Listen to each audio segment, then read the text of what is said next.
Anita, how's your mental health? Questionable at all times. You know this. Yeah, how's the mental health of your children? Also a little bit tricky. Can I tell you my experience in trying to find therapists for myself and my kids, Mel? Yes, please. Okay, this is how it goes.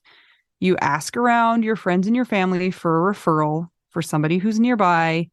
You finally find somebody who sounds like they might work for your family. You give them a call and you find out that A, they're not accepting new patients, or B, they have a huge wait list. So you start over again and you ask people if they know anybody who would be a good therapist and a good fit.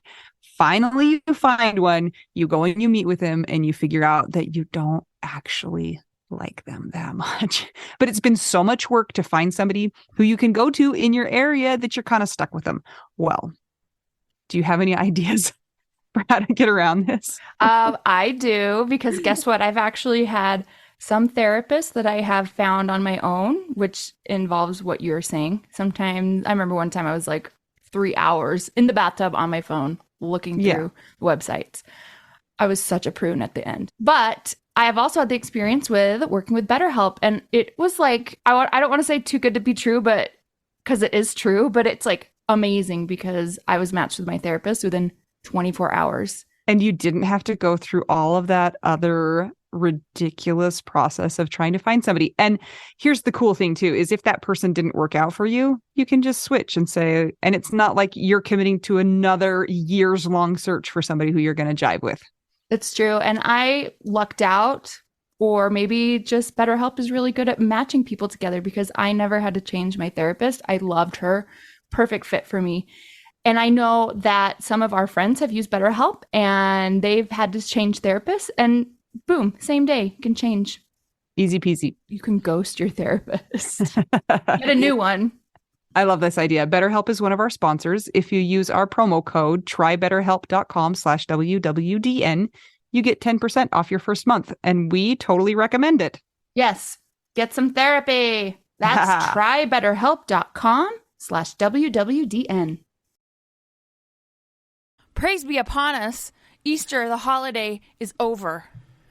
Oh, did you not enjoy your Easter? Oh, it's fine. I just hate holidays. Yeah, today's Easter, so that's kind of one of the big ones, I would say, in our culture. But today is actually tomorrow, so yesterday was Easter.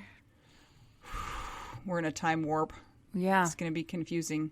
Yeah, so we hope you all got through Easter okay, and that it was maybe a good day for some of you, or just a survivable day for others of you. My Easter was fairly non-remarkable, I would say. Good. I played B3, the organ, at a church and got to shred, so, that's my favorite thing. Did it last longer than normal? Well, I had to stay till the end for both services, so that's why sometimes I can't record till later. But to those who maybe had people annoyingly tell you, Jesus is going to live again, so it's okay that your person's dead, and you wanted to punch them, I'm sorry. Please don't actually punch them. People in our Facebook group keep getting their posts taken down because they say things like that. And it's like, we know they're not really meaning that, guys. But it's not by us. They won't even let us see what the comment is. So it just is like this very mysterious, like, so-and-so's post went against our rules of incitement and violence. Yes. I'm always curious. But I know, me too. Nope. Well, back to the Easter thing. Even if you are non-Christian, non-religious, and celebrated the holiday is hard for everybody. Because sometimes it is a time of gathering with your people. And if your people are missing, you feel it extra hard. So holidays to you. It's over. You made it. And now it's Monday if you're listening to this when this first comes out. Yeah. I don't know, though, Mel. I feel like I'm starting to transition into a place where the holidays are not so hard, I would say. Maybe just Easter. Maybe some of the other ones. Maybe because this one doesn't have like a lot of really good memories associated with it. So I feel like that's a good thing. Good. That it's not just like painful. I just don't like holidays in general. So our Easter bunny, though, she bought some really expensive chocolate bunnies a while ago and put them in her closet. And then today when the Easter bunny came, she totally forgot about those. And so they're still sitting in her closet. Is there going to be an Easter like 2.0 tomorrow. There might be an Easter Monday. Yeah. Yeah. What did some of you all do for your Easter? Did you celebrate? Did you not? Did you cry? Did you not? Did you both cry and not cry? Tell us. Yeah. Mel, I want to talk to you about something else. Do you have herpes? What? I did have herpes zoster once. Do you know what that is? No.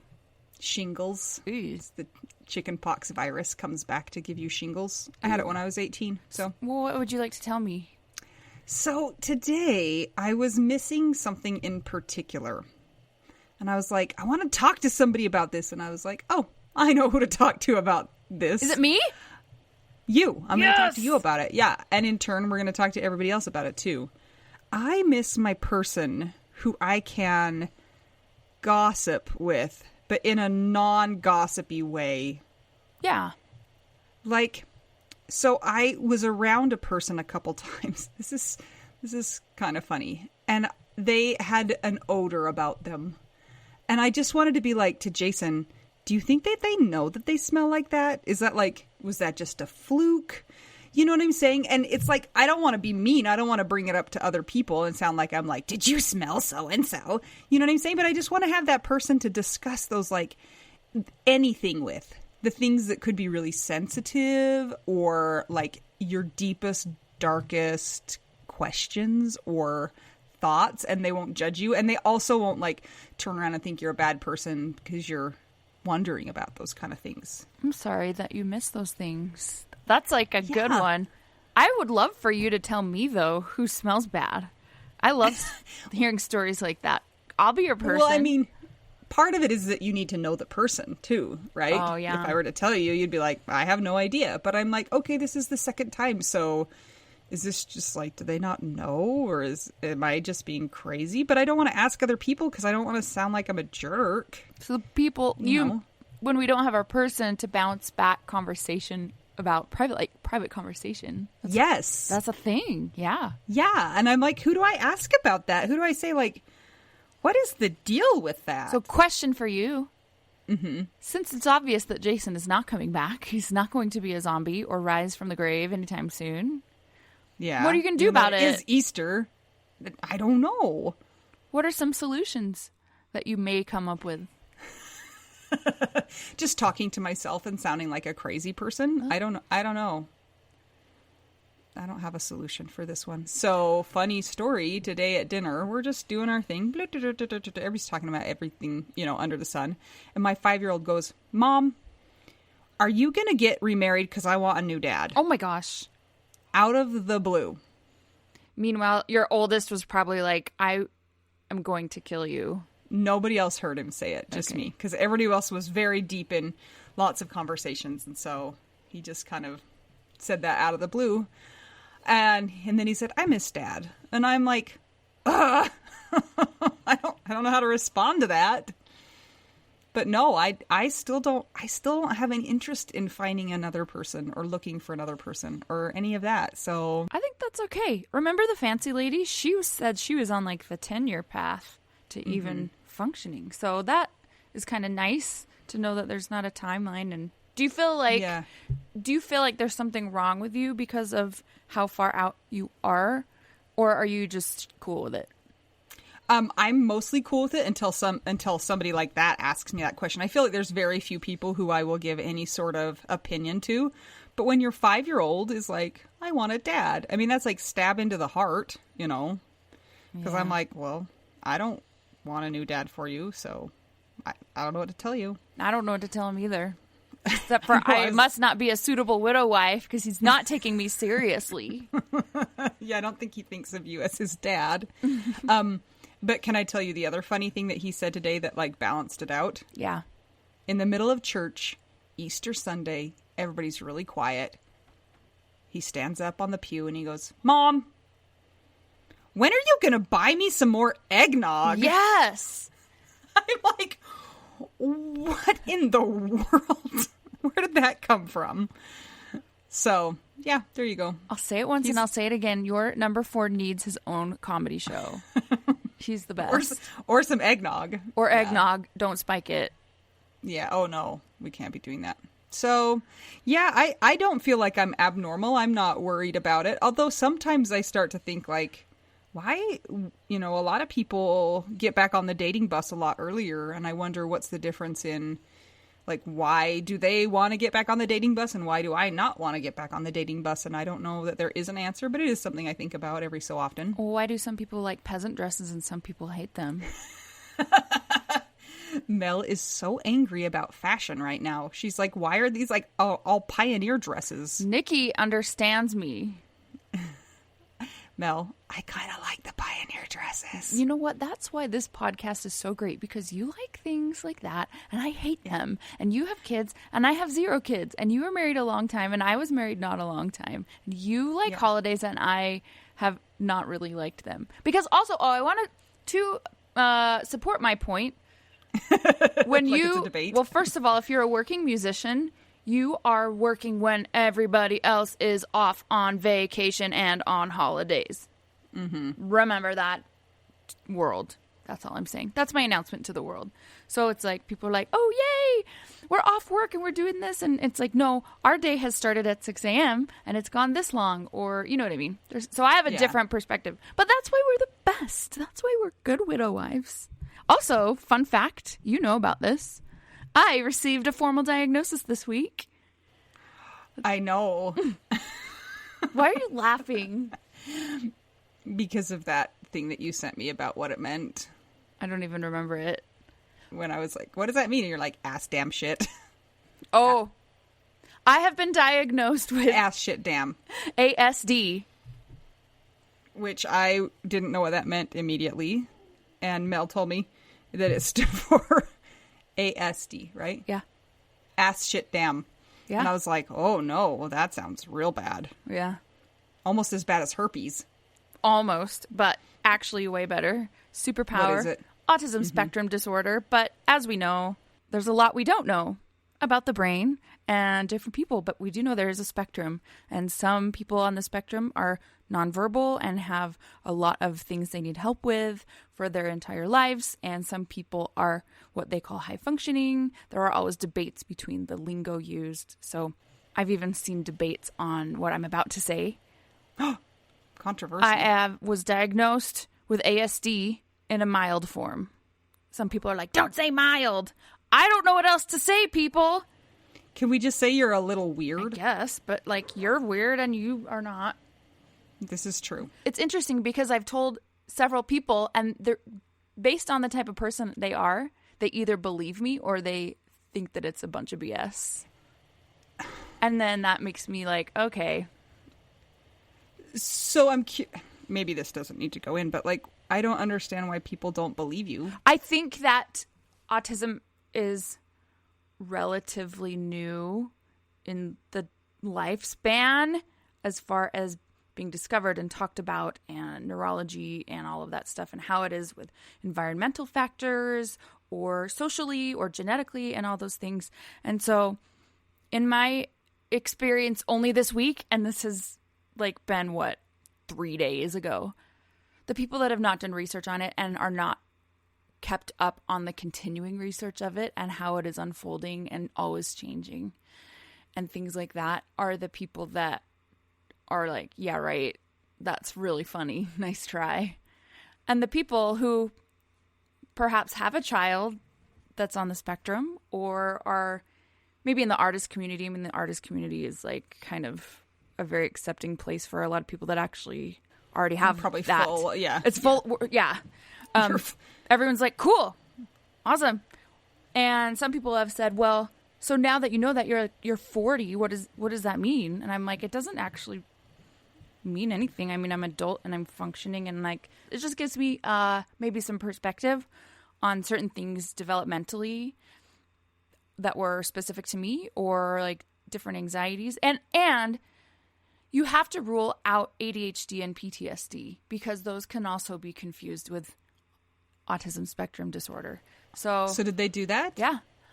Oh. Well, I mean, you can have them all. It's just like, don't say that you have autism when you're like PTSD, you know what I mean? So it's like, yeah, you go through your whole history, and like there's a whole series of questions from the DSM and different testing and things like that. So yeah, so anyway, I think that's fascinating, and it just helped me to know a little bit more about myself, and I've already gotten all my coping skills, but I don't think that I need to go, I'm not developing as a child. I don't need extra support. I'm, I guess I'm functioning. Sometimes I leave the basement, but helps just kind of make more sense. And I guess the more we get to know ourselves, the better. Because I found out about that diagnosis this week, there were 2 times where things came up where normally I would go to my old behavior and maybe not go do something. And I thought, I think that this is part of maybe that, and I am going to see if I can find a workaround. And I did. So I've noticed in 3 days, I have made some little steps for 2 things. Good job, Mel. So thanks. So yeah, I feel good about it. I feel like, cool. Thanks for telling me that. I feel like it doesn't change much about anything for you. It's not like you need to go enter a treatment facility or anything. It just gives you more information about yourself. You sent me the informal test that you take, and I was very not autistic. So the autism quotient test. Yeah. And that's online tests can never prove anything. They're so one-dimensional, and you have to go through a whole thing for that. But so it was interesting just to kind of learn about the different things. And so does that mean that you don't have autism if you like pioneer dresses? Or do you think that's not associated? Well, maybe part of my autism is that, that's just what I can't stand. I like them because they don't show off your fat rolls in the middle of your body. That's why. Oh, well. So anyway, to our friends with autism, with ASD children or family members, big hugs to you. We know the spectrum is wide, and there are varying challenges that come with varying degrees of that. But yeah, weird, interesting, cool, fun. Yeah. And it explains why I like to learn so many things, I guess. And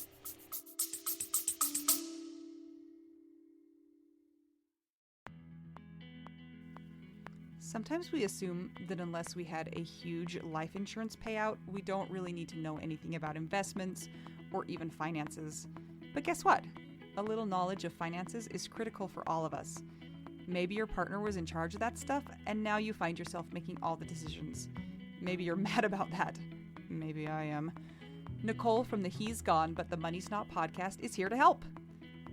She tackles financial literacy by telling the stories of women and widows and finance experts, and shares the lessons they've learned as certified financial planners. Whether you know a lot and feel confident in your financial decisions or feel unsure about all of that stuff, there is more to learn. Listen and subscribe to the He's Gone But the Money's Not podcast on all podcast platforms. This ad was paid for by Rockhouse Financial, an SEC-registered investment advisor.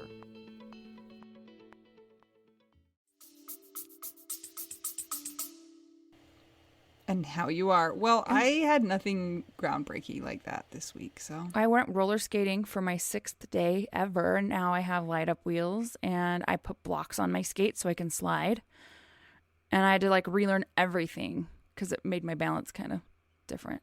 So that's what I did this week too. It was Jason's birthday this week. Oh, how did it go? Forgot about that. It went okay. I think it's really interesting that how I've wanted to deal with those days has fluctuated from year to year. The first couple of years I wanted a lot of people to be involved, and this year I kind of wanted to keep it to myself.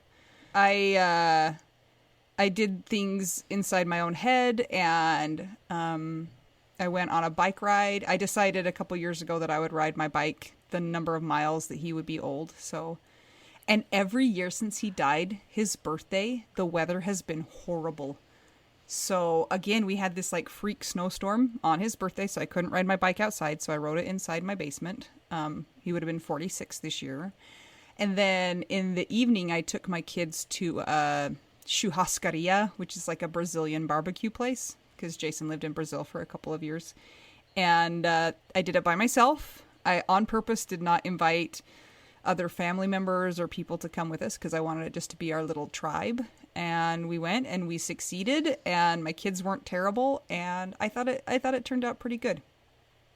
It's so interesting because you told me the night before that you were going to ride 43 miles. Is that what it was? 46. Mm-hmm. That you were going to ride 46 miles. And I didn't even think to ask why. And now I know. Yeah. Yeah. So I did that last year and it was really hard, and because that's a long way, especially inside. But I found a TV show that he would have really liked. And so I watched that the whole time, which is one of the benefits of riding inside is you get to watch Netflix or Amazon Prime or whatever. So I'm curious, is there a specific reason why you wanted to kind of keep it just kind of to yourself this year? I don't know. I was kind of wondering about that, but that's just what felt right this year. And I don't know why it felt right this year, and maybe next year it will be different, or maybe if it's just getting farther away and so I don't feel like I need to keep trying to get people involved. I don't know. Or maybe like I know that the people who want to remember him are going to keep remembering him. I don't know. But I definitely had a different feeling this year than I have in the past couple years. Interesting. Mm-hmm. Well, we survived another week. We're still here. Mm-hmm. Yes, we are. Congratulations to all of us. Yes. Come join us in the Widow Wives Club, guys. We have the best online Facebook private community. So if you're somebody who has lost your partner, then come be with us. It can be married or unmarried, engaged, long-term relationship, LGBTQ+, whatever it is, we're open if you've lost your partner. Yes, and we also have a new mentorship program in the Widow Wives Club. So you can find people of different life circumstances and backgrounds and years out and types of death of their person, and they are there willing and ready to help. So please consider joining. It's all free, and just answer all the questions, and please don't hate us. I know we get some people who are upset that we want you to provide proof that you're a widow, and that's just because we want to keep it a really safe space. And you guys would be surprised, or maybe you wouldn't be surprised at how many people we get who are trying to join who are not widows or widowers and are looking just to prey on a vulnerable population. So we want to keep it safe for you guys. Yes, and if you have a beef with this, you may check out our episode on scammers. Absolutely. And if you guys want to keep the podcast going, check out our Patreon. It's just a way for listeners to support content creators like podcasts. Patreon.com/WWDN. Today the music is special because it's always special. But I named it something amazing. What is it, Anita? Tell the world. Is this the widows in the elevators in Brazil or something like that? Yes. I guess it's in honor of Jason. Yes, absolutely. And fun fact, we had lots of you correct our pronunciation, so hopefully we're going to do a better job this week. Yes. On our shout out. If you join our Patreon and you are a member at the $10 level and up, you get a shout out in episode, as well as now ad-free content. And those who have been signed up since last week should have received an email on how to do that. If you have not, please reach out. But now we're going to get to our shout out. And good luck to us on pronunciation, is all I have to say. We want to say your names right, so if we're not saying it right, tell us. Don't be embarrassed. We're going to start with our secret dead husband. And to her we say, if I could put a widow in a bottle. Oh my gosh. The first thing that I'd want to say. Or something like that. Okay, now I'm thinking of Christina Aguilera. I'm a widow in a bottle. You gotta rub me the right way. Oh. Yeah, that was good too. All right, Constance Dahlbeck. David Kelly. Dawn Satterwhite. Gail Bell. Ivan the Misner. Kat. Krista Waite. Maya Glasser. Sam Finlayson. Amber Vela. Welcome. Roller skating Amy Hartman Martel. Amy Neal and the Dance Statuette. Amy Sapp. Ashley Hahn. Barbara Schneeberger, who told me that I pronounced her name correct last time. Yes! Good job, Brittany Pedro. Chris Steffen. Christina Shiflett. Danielle Katterberg or Doggerberg. Not a Debbie Downer. Dennis Brazo. Jean Marie Massey. Jenny Taylor. Jennifer Beal. Jennifer Brown. Jennifer E. Hassel. Jenny Wang. Kathy Marie. Kelly Ford. No, it's Keely Ford. Oh, goodness. Okay. Kirsten Stromberg Clausen. Lauren Old. Leslie Webb. Marie Hoffman. M.K. Anderson. Missy Schubert. No, daughter, remember. Oh, our daughter. Patricia Wiest. Okay, Is that right? I think it is, but I have a question because I thought in German, if we're going by German rules, I thought W's or V's. Made V's. So I know, me too. Patricia, is your name half German, the IEST part, and the W is American? Okay, Rachel Barbosa. Sarah Morris.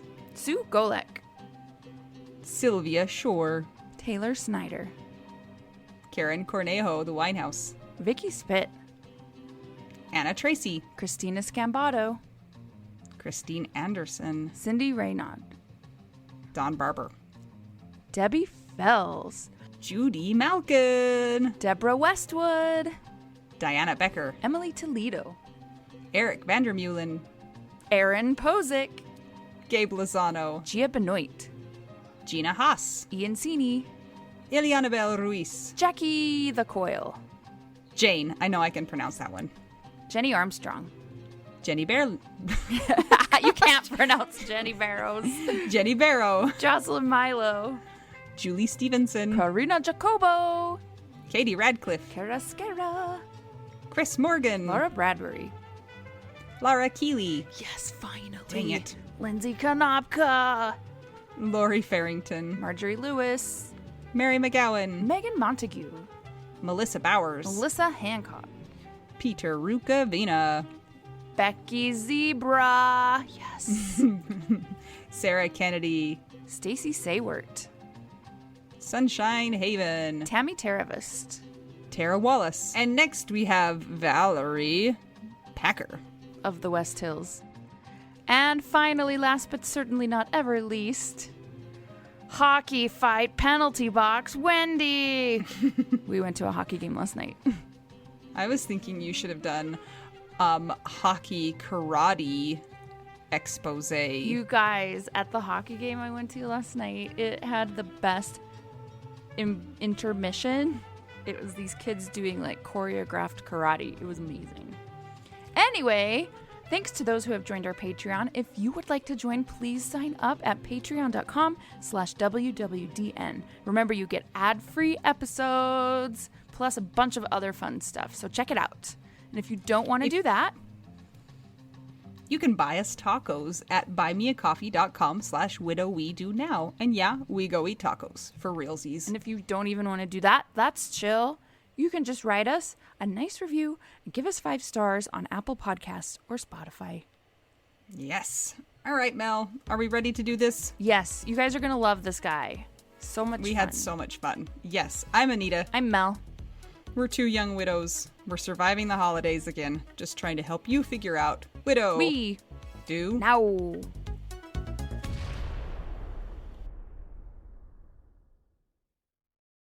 This episode is sponsored by the Misner Family Foundation in memory of Elisabeth Misner.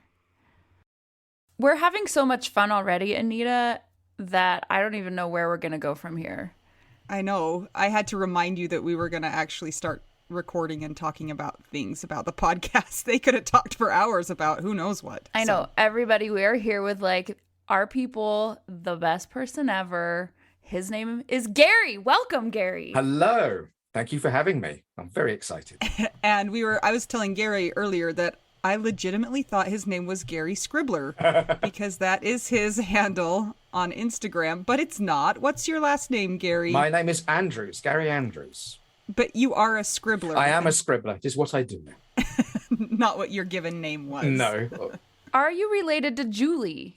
I wish. Wouldn't that be nice? Wouldn't that Auntie Julie? Yeah, no, I'm not.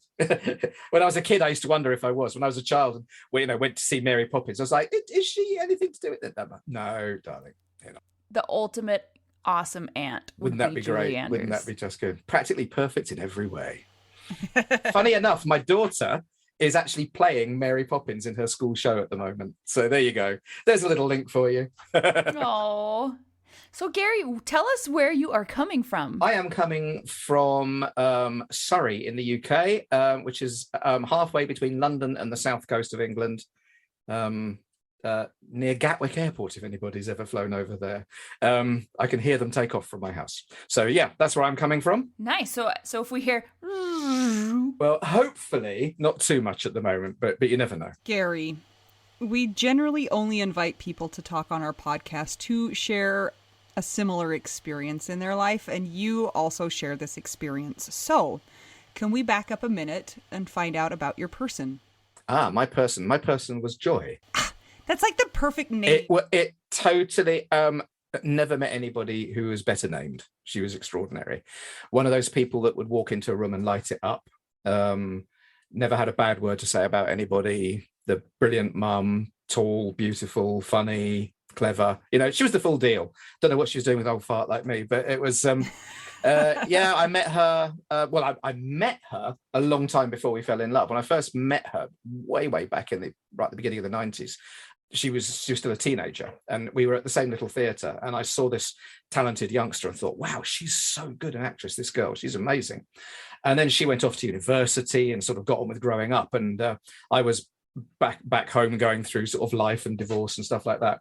And then when she left university, we became best friends. I cast her in a production of Midsummer Night's Dream as Helena because she was tall and funny and brilliant. And during the course of that, we became best friends. It was shortly after we'd finished the play. We were sort of going around each other's place to watch movies and chat. And I used to sit there thinking, God, some guy's going to be so lucky one day. She's such a nice girl. And we were sitting on the sofa one day. We turned to each other to say something, and we both stopped talking at the same moment. And I don't know if you've ever seen the film Stargate, when they go through that wormhole. And we both had this sort of rushing sensation. And I said, did you just feel a weird? And she went, yeah, I did. And we literally fell in love at the same moment, which was quite something. And that was 1998. And from that moment, we just didn't want to be apart. And we that was it. So are you saying that you are a theater director? Yes, as well as, among other things. Yeah. Okay. I'm learning more all the time. My husband was a theater director too. So see, this is why we're getting on so well already.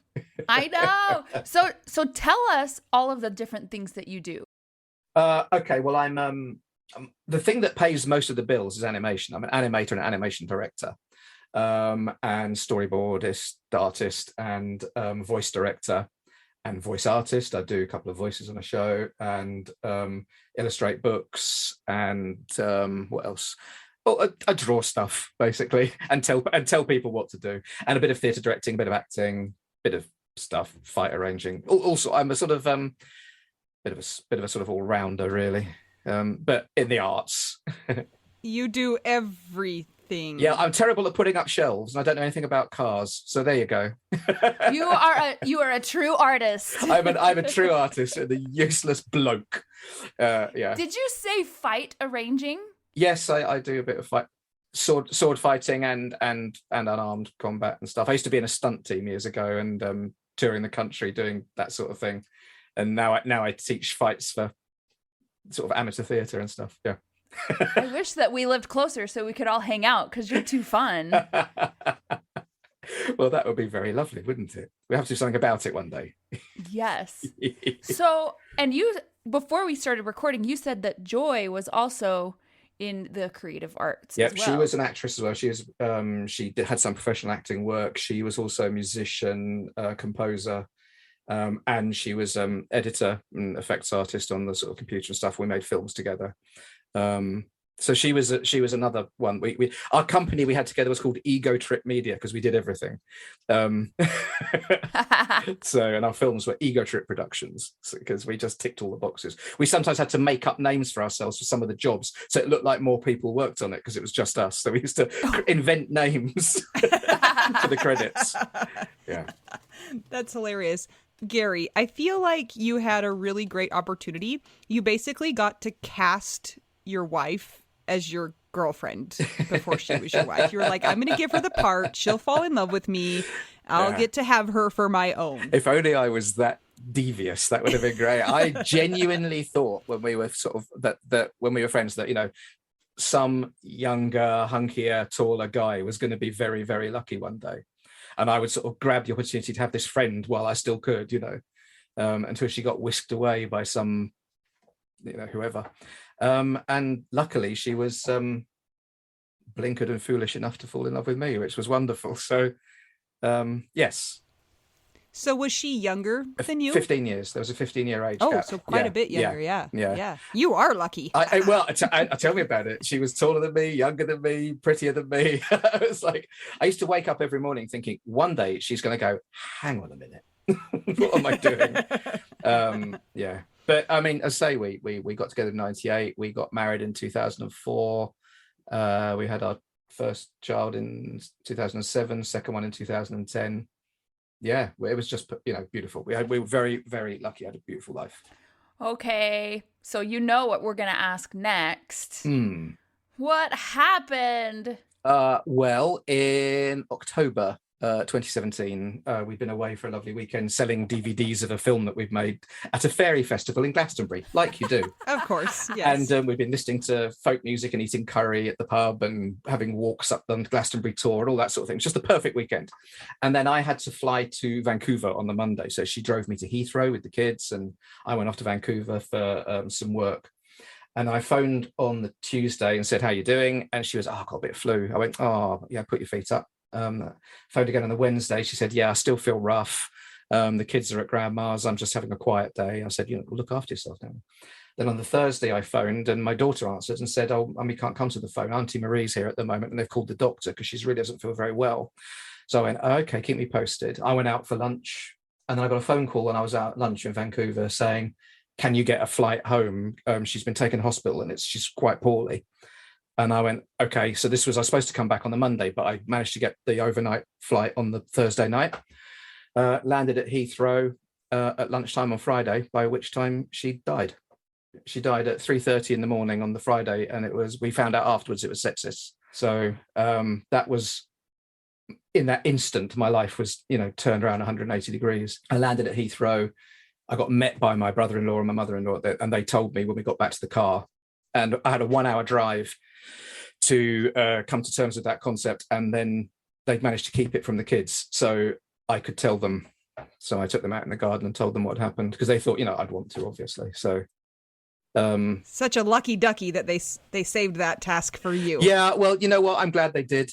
I'm really glad they did because it was the beginning of the change in the relationship between me and my children, which has been, quite profound, and just the events of that day, it sealed everything about the future, really. I learned so much in that first 25 minutes of having to tell them, that it's kind of fed into everything since, but yeah, that was the thing. It was like, she was younger, fitter. We'd always planned for what would happen when I went, and suddenly it was her. And so at 50, whatever the hell I was, I suddenly found myself a single dad and a widower, and it's just like, I didn't sign up for this.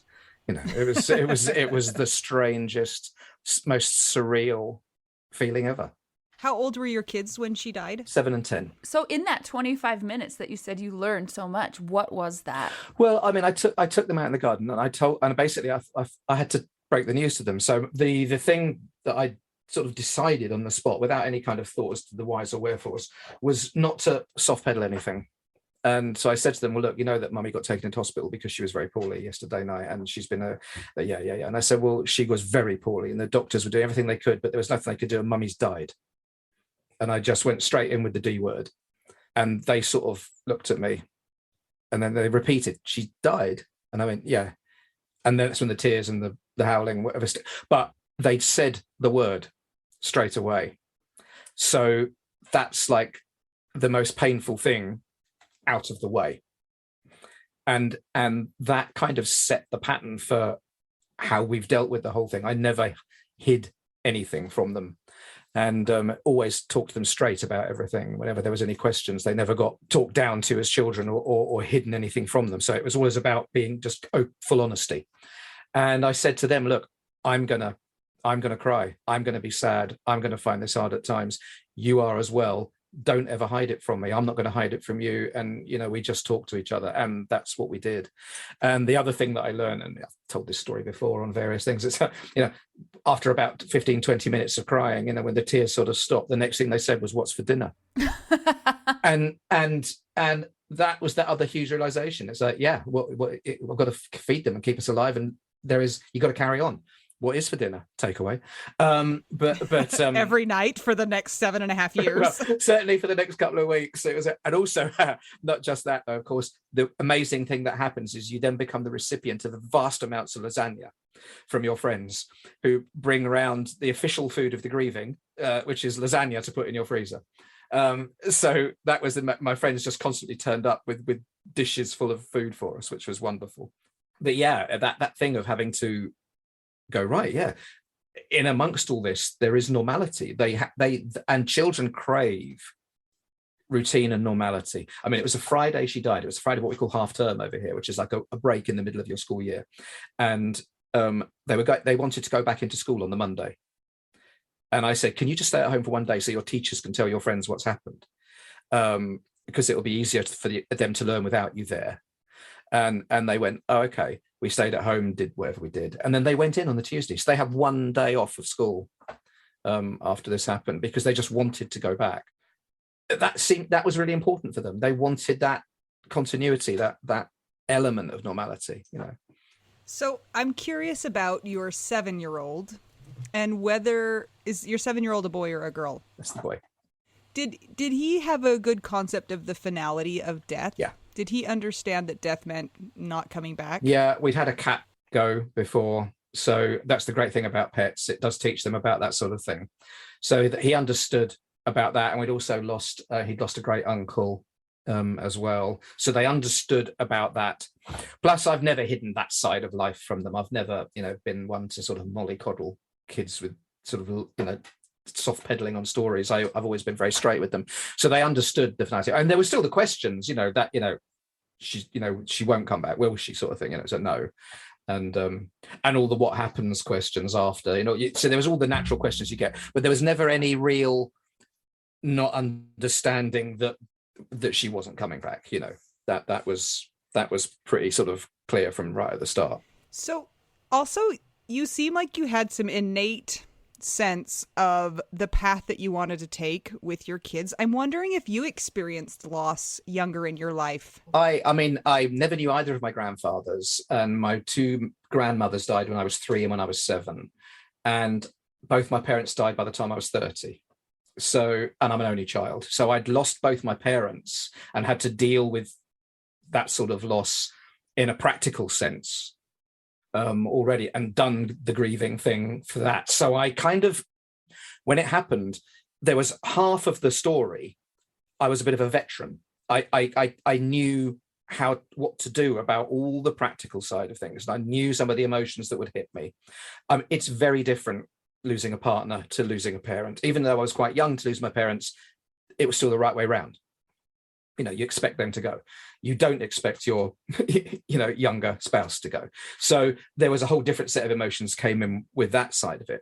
But because I'd been through a certain amount, I guess it took a little bit of the unexpectedness, the shock of the feelings. There's still the shock of it happening, but not the aftershock of the repercussions of that, because it was there already. And I think because of how I'd felt before and what I'd seen other people saying and doing when my parents died, it kind of fed into just instinctively how I wanted to be with my children, which fed in from how we'd always been with our children, which was being straight and communicating and never talking down. So, like you said, it is different than a parent, although you are a grief veteran and probably have some resiliency skills from that, I would say. What were some of the most surprising things of losing your partner? Obviously, there was the sense of it just being so unfair. The sense it was so unfair that she was missing out on what everything we were going through as life went forward. That was the big thing that really, really struck me was, she should be here to be experiencing this. And that I think that was probably the one of the biggest things that really struck me. I mean, a lot of the other emotions I think I was going through, I think you would just expect to go through. That's the sense of emptiness, the sense of suddenly feeling like being a half person again, because we were so intertwined as a couple. I mean, we worked, we in the same business, we worked in the same office, I worked from home, she worked from home. We literally were, touching distance apart 24/7 for most of our time together. So we became, Gary and Joy was like one word. It was one of those things. And when she went, it felt like something, this huge void in my life, So that was a different feeling to losing a parent, because they're there, but they're on a different layer. And a bit of that layer has been stripped away, but your essential life is still there. To have someone just sort of torn out from your heart, you've chosen that person. That's the difference. And I think that was probably the thing that struck me the most as the difference. Yeah, and losing a creative partner is a big deal. Oh, I mean, it just in practical terms, there were so many things we had to, I had to relearn life. I mean, creatively, obviously, what I did and what we did and stuff, that I'd had to sort of relearn certain skills for my job and stuff, which has been one of the weird pleasures of it, actually, relearning things that she was doing so well, but I've had to sort of take on again. There are these weird silver linings to the whole situation you find yourself in. I mean, one of them is falling in love with cooking. She was so brilliant. She was so brilliant that she did all that. And we had this very practical thing. My side of the work earned like 90% of our income, So she says, well, you just get on with that and I'll just sort things out. And she used to just, stuff magically appeared. And I mean, it was one of those sort of lives. It was incredible. And suddenly you find yourself going, oh my gosh. And I remember I used to sit there, we had dinner parties or whatever, and watch her cooking and having chats with friends and think it was like some kind of magic. And about 2 years after she died, I found myself doing it and having the conversation while I was cooking and going, oh, I've become that person. I can do that now. And that was, falling in love with cooking has been something, and now I absolutely love it. I'm so glad that you love it, because sometimes people just stop eating. Yeah, they do. Okay, but Gary, have you perfected making your own lasagna? Do you know, I've never made lasagna in my life. Are you so sick of it? No, I do lots of other pasta-based things, but lasagna, I think I was lasagnaed out. It's one of those ones actually, because it's so, I don't like to eat too many carbs. Look at myself, it's turning into a cooking show. I'm not big on the carbs, so I kind of try and keep stuff a lot lighter. And that's quite carby, lasagna. So my pasta stuff I do tends to be more like pestos and things like that. Yeah. I once got a lasagna, because you're right, it is a very standard meal to get, and it had cheddar cheese on top of it. What? And it was... Okay, but you guys, don't you think carbs are the love language of grief? Yes. Well, it's interesting, isn't it? Yes, for the first sort of year or so, I must admit, I did. Yes, me and carbs were on very good terms with each other, and me and the drinks cabinet to a certain extent as well, and I suddenly looked at myself and thought, oh dear Lord, that I need to do something about this, and had a massive sort of life change, which coincided actually with the very first lockdown as well. That when that happened, I actually took that opportunity to get super fit, super healthy. That's when the cooking really kicked in. I was running, I was training, I was doing yoga, and I lost so much weight in a good way. And I'd never been fitter after that sort of year of lockdown. I went that way. That's the opposite of every other person on the planet. Yeah, it was weird, but it was kind of like, then when real life sort of vaguely returned, so has my belly, which is, it's like we had all that spare time and I used it to actually get fit, which was, so I'm trying to sort of find that time again now to do it. I got to the point again recently where I thought, no, we've gone backwards. So I'm doing something about it. So what's it like being a widower? Because we're widows, right? It's like widowers, sometimes like people think, oh, the hot and sexy widower, like I'm going to go after him. People are scared of us widows. They just want to take advantage. Wouldn't that be nice if it were true?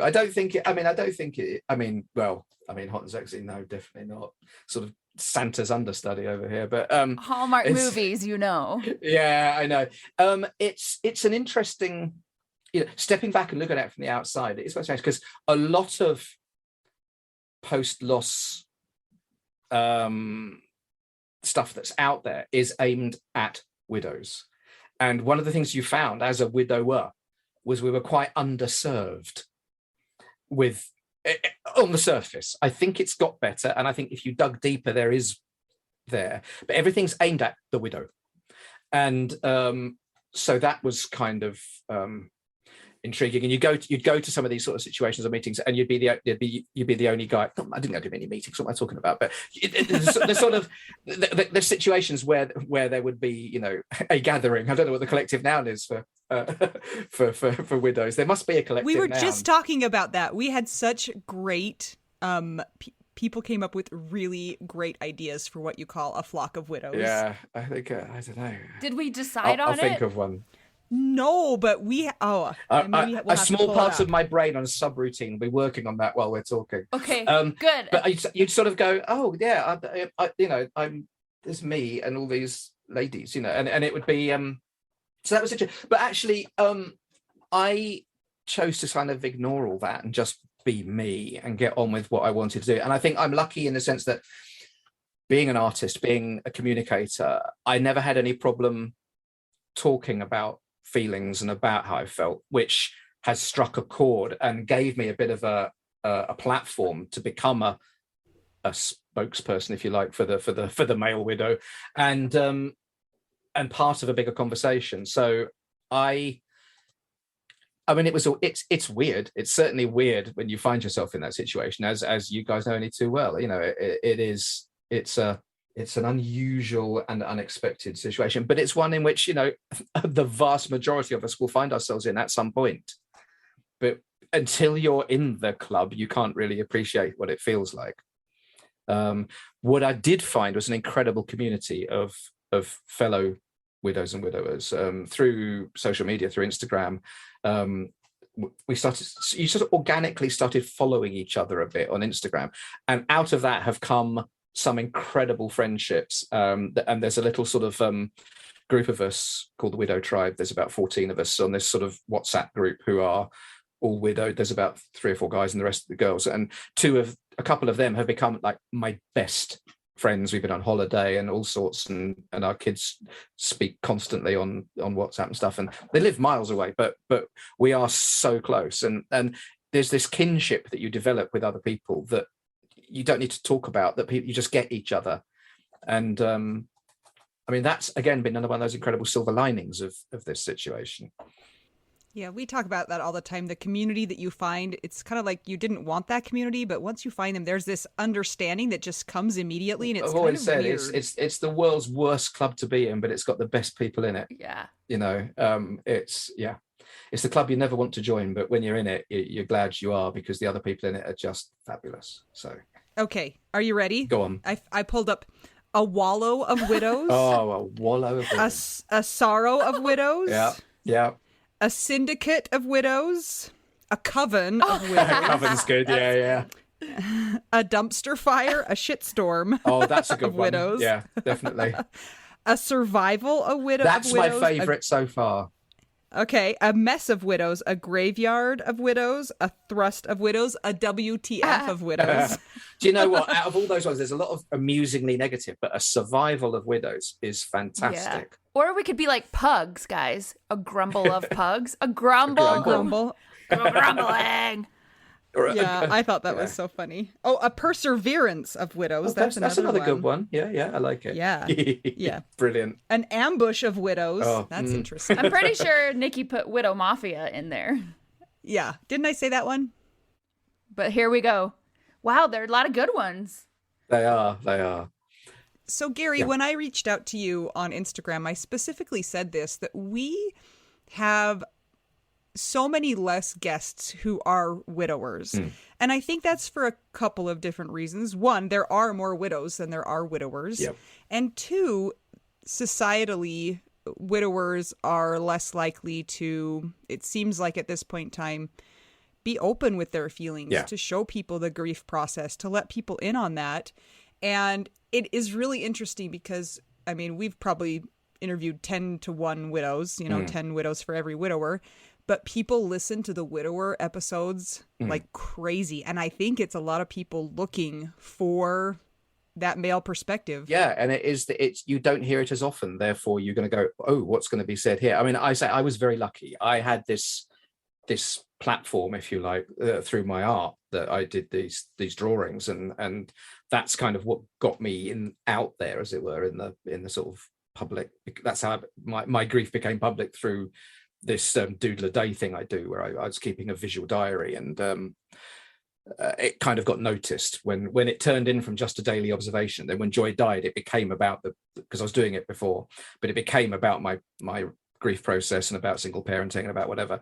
And it got noticed by the press, and then I ended up on TV, and I made a little film, and it went a bit crazy, and it eventually led to the book that I brought out about a year and a half ago. And it just gave me the opportunity to do things like this and talk to people. And I think because I'm involved with theatre and communication, stuff like that, I have a way of expressing. So I've been in that fortunate position to be able to sort of share the male perspective, and to try and highlight the male perspective, and to let other guys realize, you're not alone. It's okay to feel these things and to talk. And I've seen it as one of the legacies, one of Joy's legacies, that I am being able to do this. If she hadn't died, I wouldn't be doing this. And if I wasn't doing this, there are certain people that would perhaps be struggling, that aren't, who've heard what I've had to say and gone, oh, thank you, that's really helped me.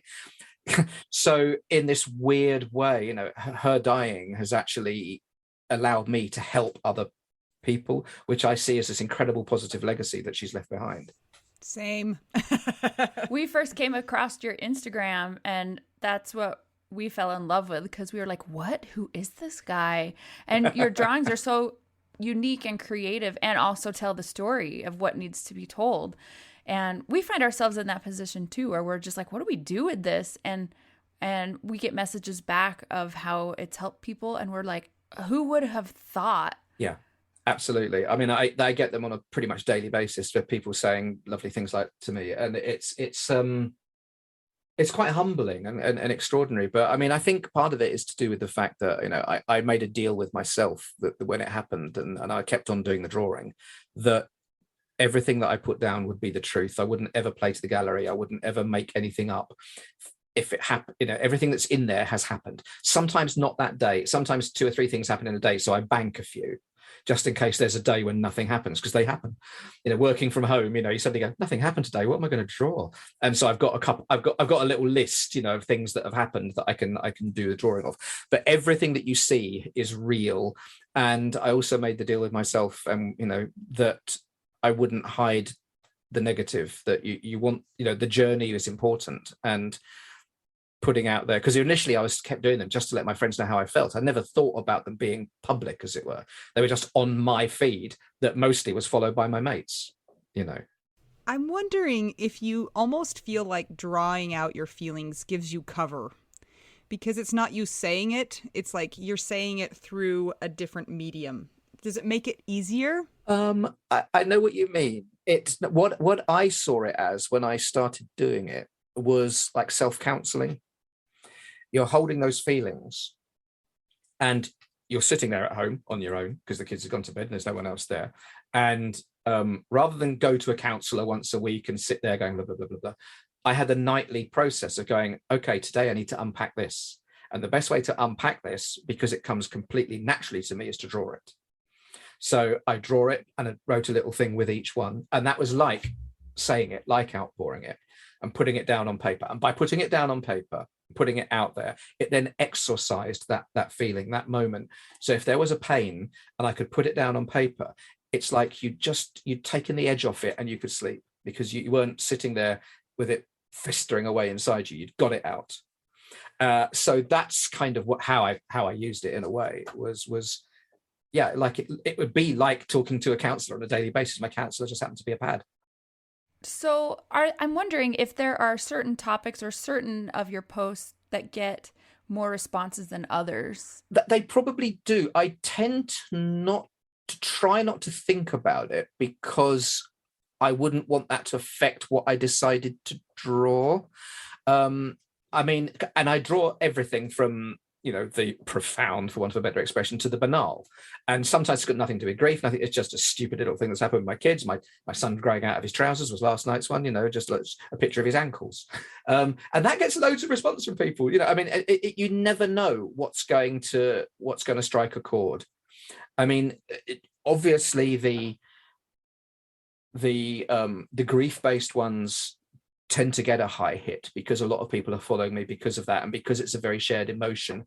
It starts a dialogue, people respond, so they do tend to get a hit. But also some of the silly ones get high hits as well. And then in some days something goes on there and it gets a tiny amount, and that doesn't matter. It's all, yeah. I try not to look at it too closely because I want to be true to myself and true to it, and not do what's expected of me, but just do what I feel. So it's like grief. Yeah, there's no formula. That's it. Yeah. How long has it been since Joy died? It has been 4.5 years. It'll be 5 years of this October coming up. I'm also curious about this. So I don't draw. I cannot draw. It's not one of my talents in life. But I started writing a daily log of what happened in my life also. Like journaling. And yeah. And I'm about 3 years out. And in the beginning, after my husband Jason died, grief was all encompassing. Everything that I wrote about was about grief and sorrow and sadness. And I love that I love that I wrote these things for myself to read. But it is really interesting to go back because I can look now, and it is not all encompassing. A lot of it is just the normal day-to-day life things. And I don't often write about a really heavy grief day anymore. But in the beginning, that's all it was. Is that similar? Do you find that being similar for you? Absolutely. Absolutely. I did a thing early on where I personified my feeling as the grief demon. And I had this winged beast. And it would be, and about, I don't know, 6 months in or whatever it was on my back with its hand plunged into my chest almost up to its elbow, just around me really tight. And then a few months later, it was standing behind me with both hands on my shoulders. And then a few months later, it was standing a pace behind me with one hand on my shoulder. And then he'd be sitting next to me on the sofa. And then I said, I say these days, the grief demon, he's still there. He's either in the corner or in the next room. I know he's there. But it's this constant companion that is just there. He's just there. And I'm like, I'm in charge now. I'll tell you, thank you very much. And sometimes I'll sit there and go, you know what, come on, in you come. And I'll let the grief come in on a moment when I'm feeling I need it. Because sometimes we still need that little pressure cooker moment, I think. And but most of the time, the power dynamic between grief and me changed. And then once in a blue moon, the sneaky little swine will be hiding around a corner and jump out at you. But that's very rare, But so, yeah, that dynamic changed over time, certainly, because, it's not like your grief goes away. You grow to encompass it, you grow around it, and you work out how to include it in your life, so that it doesn't dominate. I like to say that, yes, I'm a widower. It doesn't define who I am, but it informs everything about me. That makes sense. Because I think sometimes, in all of our Instagrams, there's the word widow. And even this last week, somebody asked a friend of mine, what is wrong with Mel? All she posts about is widow camp they go to and widow this and whatever, or her dogs or whatever. And I'm like, well, I am a widow. I'll always have had that. They didn't stop being dead. Right. And it's then I find myself kind of going back in time a little bit and getting really mad and nobody understands. And I'm and that's why we started the podcast. But what you just said makes so much sense. It's it doesn't define me, but it informs people. And that just put words to what I'm trying to understand. And the more time that passes since your other person has died, since more time that has passed since that, you've accumulated more experiences, more life, and a lot of those are going to be non-grief, non-widow related. Therefore, you're building up this I don't know, barrier is not the right word, but this cushion of other things around you. So the widowiness takes up a smaller percentage of it. It's not that it's got smaller, you've got bigger. With carbs. With carbs, mostly. Yeah, I think that's so important because that's the widow community has been very silent until social media, I would say. Who talked about it? And even when... Well, it was hard, wasn't it? I think before social media, if someone died, there were local widow groups that you'd have to find through your your local doctor or hospital or whatever, or in the phone book, and you'd have to seek them out and find them, and knock on a door and go to the widow group, and they'd be a lot of oldies and whatever, and they'd all sit around and drink tea and eat cakes and whinge about how it used to be much better before or whatever. I mean, that's the impression one gets of what it must have been. And in this day of social media, it's all out there. And you don't need to sort of, you can seek it, but you almost don't need to. If you put yourself out there, go, I'm in this situation, your community finds you, which is, it's nice and organic. And I there are still these fantastic groups and communities out there that people can join if they feel the need to, whatever. Especially someone who perhaps has had a sort of life or a job that's been more isolating and they don't have a large friend circle. There are fantastic groups and communities they can join. I was very lucky that my theatre friends were an incredible community for me, and just they sort of surrounded me with love and help and everything, and I was very lucky, because we all just were so shocked by the loss of her. It was so unexpected that, and that's the other thing that a lot of people don't realise, I think, is that it's not just you that has lost the person; other people have lost them too. And that's one of the things I think as a widowed person that I realised is it isn't just me. I remember finding myself at times when my friends would come around, I'd end up being the one comforting them sometimes because they were crying about it, and you're living it 24/7, therefore you can almost go, yeah, it's fine, come on, carry on.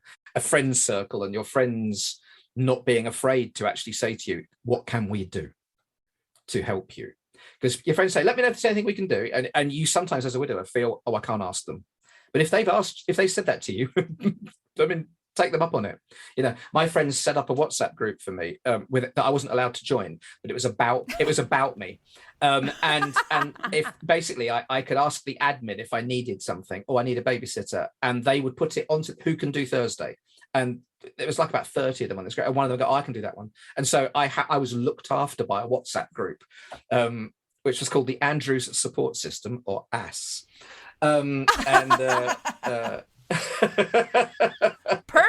Perfect acronym.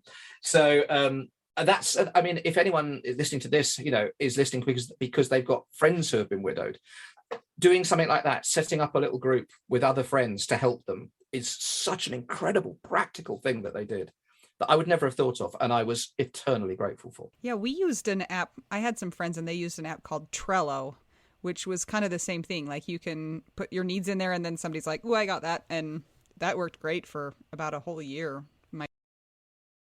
I don't think I paid babysitting for like a year, like 18 months. I didn't have to pay a sitter, It was... Yeah, that's mostly what I asked. Yeah, I think that's mostly what I had to sort of do there sometimes. Or can anyone sort of run, drive one to here or whatever, because I've got to drive the other one to here. Or, they have clubs in different towns at the same time, that sort of thing. Yeah. So, yeah, I mean, those kind of things are so important, I think. Gary, I want to ask you another question that's a little bit different from where we are now. Okay. Have you waded into the dating pool? Well, that's very interesting. Well, there were, I mean, I think in the first sort of couple of years after, so there were a couple of close friendships which led to a little bit of mutual comforting, for want of a polite expression.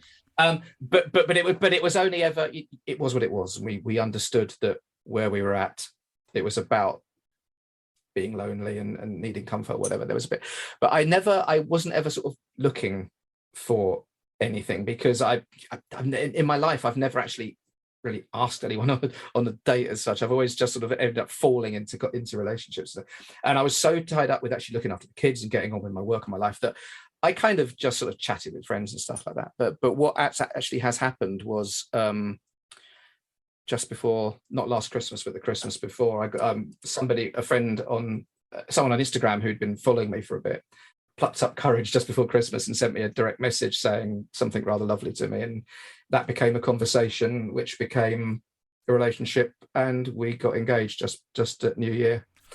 What? So congrats. So that's how that's gone. I was going to ask you about that just because I feel like, and I don't know if this is based in reality or not, that widowers tend to find themselves in relationships and get remarried quicker than a lot of widows. Do you think that's accurate, or is that my imagination? Well, I can only give you the example from my very small pool of friends who are on the same, in my little widow tribe, and it seems to be a bit on a par. I mean, one or two. I mean, a couple of the girls are sort of not ready yet, and but some others went into things sort of earlier. I guess I've seen it fairly similar, but that's only, as I say, based on my own little very small survey. And it was something, as I say, I wasn't even looking. I wasn't something that it just developed and happened. And it was one of those things where I never thought I would feel that way again. We'd had such a strong relationship. I thought, well, I'm done. There might be somebody one day. And then, it's happened in lockdown. We were, the first part of our relationship was on WhatsApp, and we were chatting. But then I remember that first day when we decided to do a video call, and her face popped up on my screen. And I said to her, it's like I've been punched in the chest. It was extraordinary. And we just really fell head over heels, which was lovely. And what I did find was, because of circumstance, because of what I've been, how in touch we are with how temporary and fleeting and unexpected life can be, is what's made me go, why should I drag this out? What is the point of actually being, we know how we feel. Let's do this, and yeah. So how has that been, having a dead wife in the mix? That's the thing that always worried me about the whole thought of going into another relationship. How would it be? And I think what it takes is a special person who understands that. The great thing about Lisa, which is her name, is that she totally understands that my love for Joy is still there and will never go away. But she's not, it's not like she's stepping into her shoes, not like she's a threat. It's a fact of life that Joy is a part of it. And she not only accepts that, she encourages it. She talks about her as much as I do, which she never knew her, but she totally sees what there was there. And I think it's very important that a partner that one ends up with, if one's lucky enough to do that, understands in that way and is not threatened. It makes no sense to be threatened by somebody who's not there anymore, I think, but it's very easy to see how that could happen. We all know that from when we've been in relationships with people in the past, and you get jealous of an ex-boyfriend they have when they tell you about something they did with somebody and go, you think, why should I be jealous about them? That happened before I even knew you. So it's the same thing, I think. But I think it does take a special person to actually be comfortable with that. And so yeah, it's for us, it's not been an issue because she's been so wonderful about it. How have your kids responded? They've been great. I mean, the crazy thing with my kids is, I mean, even like 2 or 3 months after Joy died, they were saying, "Do you ever think I'll ever get married again?" And I was like, guys, I'm still trying to sort of come down off of what's just happened. They sort of, it came up in conversation every now and then, but when it became like a reality, they've been great. I mean, they obviously got to know and love her before I asked her and everything, and she's got a daughter as well who's slightly younger than them, so they'll have a 9-year-old little sister, and they all get on and they think she's great and she adores them, and so again, we're very lucky because we were saying to each other, gosh, wouldn't it be awful if we felt like this about each other? We introduced our kids and they hated each other. That would be so awkward, and it happens. But we were lucky. We get on. So do you think that your kids were asking about you getting remarried because you hadn't learned to cook yet? I think that they wanted was there's a program on kids TV. Remember, they were quite young at the time. There was a program on kids TV called Marrying Mum and Dad, where kids would actually who had two parents that were separated or widowed or divorced, whatever, and fall in love, and these kids were allowed to arrange their weddings. And this was what this program, it was on kids TV, and it's what the program, and I think they just wanted to be on that.